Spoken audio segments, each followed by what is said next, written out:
Hello mga kakigol! Unsa na oras sabi? Alas 4.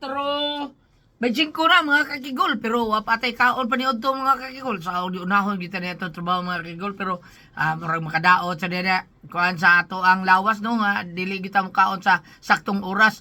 Uy, si Bogs! Talab di ay! Bay Bogs, ang katong nyo mo pangutana di ay nga buhi pa ba ang gada sa Brando Bandido?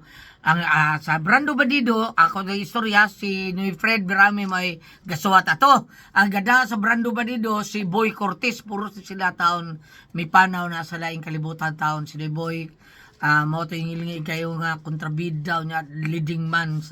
Basta, puro sa mga ngilingi nga, akato si John Bacalso, mga Oliver Indambre, Boy Cortez, Tony Rabanes, uban pa Nuival Gomez, daghan pa to mga leading man nga mga maayo kayo nga among mga kauban kay kana lang silang akong ipanganlan mo na yung, the best yung kayo nga mga leading man sa una.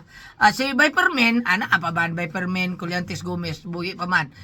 Sila si jay pangalan ning John Gomez, igsoon si ni Viperman, namatay naman mo, namatay naman to, kay baon man mo. So, ang gada sa Brando Bandido, si Boy Cortez Jr., wala ni panaw na, matoy gada sa Brando Bandido by Bogs. Salamat kayo niya, suril kay nga murig, di na ako karito kapit tungod sa kagutom, mga kakigol, gutom kay. Thank you kayo, salamat kayo sa tanan na mga followers, mga kakigol, thank you kayo sa hapit na, mo 400,000 ang atuang followers. Thank you kayo. Salamat kaniyang tanan.